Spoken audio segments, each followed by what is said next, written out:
You're too quiet and you want to speak, but you don't feel like your points are valuable enough. You feel like no one's gonna find value in what you're saying, so you don't say anything. And instead, you keep it in and you go home and you kick the door and you're like, damn, I wish I said that thing.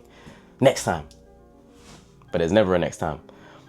By the end of this video, you're gonna know exactly how to not take over a room, not be the most talkative person, because that's not the aim of this. You don't actually want to be the most talkative person. It's quite ironic, but the person with the most to speak actually has the least to say. And that's like a deeper sort of like spiritual stuff, but we ain't gonna get into that, right? So you want to speak, and this is how we're gonna do it. The premise of this is that you feel ignored. You don't feel seen or heard, right? And that's incredibly important for us. We want to feel seen and heard. But for me, I would always, and maybe this is something you've experienced as well, but I would always overthink. I'd be overthinking the point for so long. I'd be sitting there, right, I'm gonna say this point, it's gonna land, everyone's gonna laugh. And then I would wait. And then by the time I'd done it, it just doesn't hit the same. But maybe if I said it when it came to the mind, then maybe it would have landed differently. I don't know. We'll get onto that. But if that's you, it's not going to be you by the end of the video. And you're going to understand on a deeper level how to, when to, and how to put valuable inputs in to any social setting, any group setting. What's the root problem? Not how can we fix it? What's the root problem of this? Well, overthinking is one. The next one is competency. And that's a harsh reality that sometimes is really difficult to take on board. But for me, I didn't have the ability to be charismatic. I didn't have the ability to actually make funny jokes. I didn't have the ability or skills, or even, this is on a deeper level, right? For example, if there's a conversation and they're speaking about football, I can throw a point in because I know a bit about football. But if that topic went anywhere other than football, I'm on mute, like Johnny. Why? Because I don't know anything other than football, all right? And this is part of the sort of trifecta of things that we need to fix in order to be able to feel more confident in these public settings. It is a lot of the time a skill issue, and that's not always a skill issue. But this is one of the points. For example, if you know about football, and you know about politics, and you know about history, and you know about psychology, and you know about, then suddenly that group conversation can go anywhere. And you've got a point, a valuable point to be able to place into this circle and answer. You have something to say. You have something to say. Which means, and also based on something you know, which means you'll naturally be more confident and be able to say it. Cool, so there's one. Hold on, let's write that down before we forget that. That just came to the top of my noggin now. For example, Swiss Army knife just means no interesting things. More than one topic. For example, if you're all sitting there, yeah, imagine a conversation is going for about 30 minutes. I know that's a bit long. About 10 minutes. A conversation is going between a group of people for about 10 minutes. And they're trying to figure out an answer to something. For example, a lot of the time, me and my friends, what we do is we'll sit there and we'll get up like the Bible. And we'll be like, what's the context of this, this, and this, and this, and whatnot. Now, if you know the answer, or at least part of the answer to what they're saying, and you allow it to go for 10 minutes, and then you come in, oh, what about this? Well, in Philippians 4:13, it says, and that ties into the conversation of why we should have a little bit more confidence and this, and this, and whatnot. And then you just take a step back and you're like this. Everyone's like, oh, I didn't think of that. Yeah, that makes sense. You've provided value, you've provided input with an answer that can, and it's not to say you know it all, but it's a valuable input that's credible because it's based on the topic that you're talking about. And it's a fact. That's what it says in the Bible. Cool.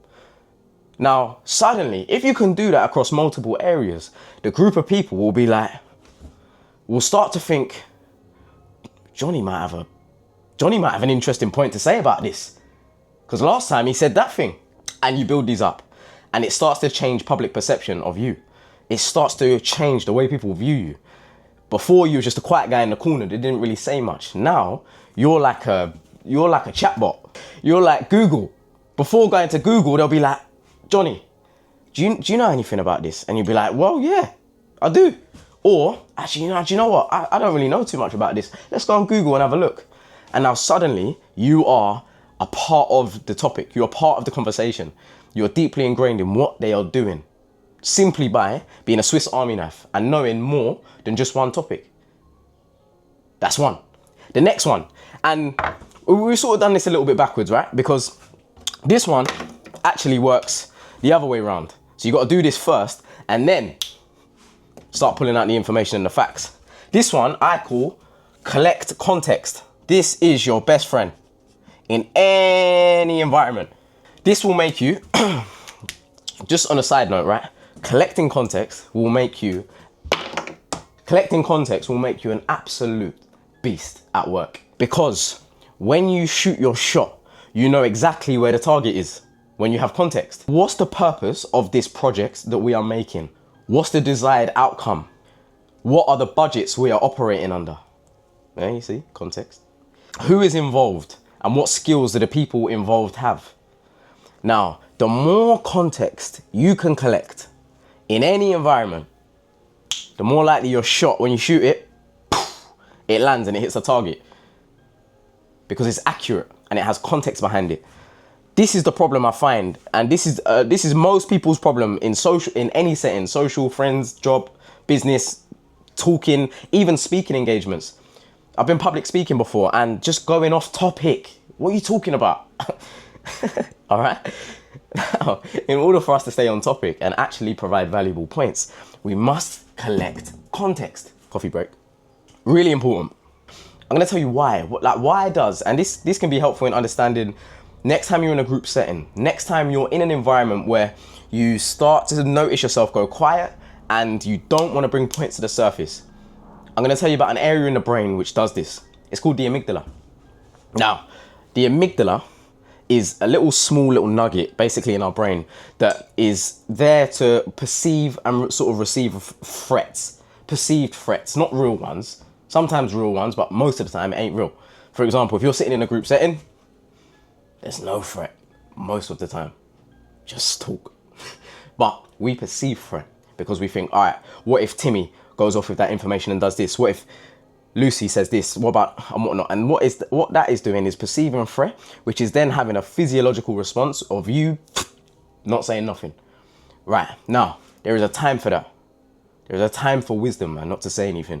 When people are revealing information, that's when you shut your mouth and you listen. However, that's some dark arts. I ain't getting into all that stuff. That's 48 Laws of Power sort of stuff. You want to read that book? Read that book. It's a great book. However, be careful. Protect your soul. Anyways, now there's two ways to do this. I could say, just be more confident. What does that mean? In order to get our amygdala on side, basically, and to understand there's no threat here, I can speak, a couple of things. Competency, as I said, is very important.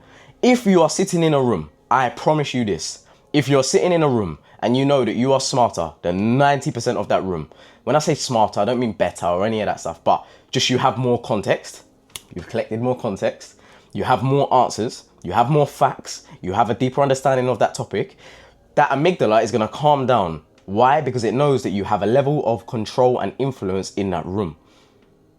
Competency is incredibly important when it comes to calming down the amygdala. Now, the next thing that is also very important in calming down this amygdala, this perceived threat when we're in social interactions and situations, is exposure therapy. Enter them more. I know that sounds pretty simple, but a lot of the time, and this is really easy, Johnny, he goes in social settings maybe once every 2 weeks, 3 weeks, a month, max. He doesn't expose himself. So then when he does get there, it's very daunting. This is exactly the same with fighting. I'll tell you the context around fighting, right? When I first started fighting and boxing and jiu-jitsu and all that stuff, I was scared out of my life. The first sparring session, I was a nervous wreck. And then I kept going. And then bit by bit, after about 3 to 6 months, I'd be rocking up to sparring with a smile on my face. Still nervous, but with a smile on my face being like, yeah, let's do it. Because I've done it 100 times and I'm not dead. I'm still here. So I'm fine. So that amygdala that had previously a lot of perceived threat has calmed down a lot. Nothing's changed. I've just been there more, exposure therapy, competence has improved, and I've collected a little bit more context. Now you can apply that across the board. You have valuable points, trust me. But you're struggling to get them out. Collect context. The next time you're in an environment, before you say anything, ask questions. Before you give any advice, any points, ask questions, get deeper to the root of the problem. So then you can make sure, again, we're just lining up our target. So then when we get the arrow out and shoot, boom, we know it's going to go directly onto the target, which means it's going to be perceived as more valuable. And if you can do that enough times, people will be asking you to speak instead of you needing to the point now, and not in an arrogant way. Now when I'm in social settings, in group settings, whether that's anything to do with business, anything to do with friends, most settings I'm in, it's very rare that I have to sort of earn the right to speak now. Why? People have watched my content. They know I can talk. They see that I'm happy to speak and I have ideas and understanding and context. I've collected context. They see that I've got a level of competency. I can turn on the camera and speak quite happily. Now, and also building this skill up in social settings, I now go to social settings and I will sit there and people will ask me to speak. I am, just between me and you, I'm a bit of an idiot. I'm not like, again, between me and you, I ain't the smartest geezer in the room. No way. However, simply through this and building this skill up, people perceive me as, and perception is reality. But now we're getting into some metaphysical sort of scientific stuff. I ain't worried about that. But this is what we do. Build up competency in other areas. That's how many answers you need. Cool. If I don't do that one, cool, we're going to change that one. If we're not talking about football, maybe we're talking about psychology. Cool, I've got answers for that. Yeah. Read books, psychology and human behavior. That will help you massively. And just general topics like history, what happened in World War II, just random stuff. Collect context. As I said, ask questions before giving any answers. And then you will be able to speak. Let's give Johnny a smile. There we go. That's hideous. All right. Love. I'll see you in a bit.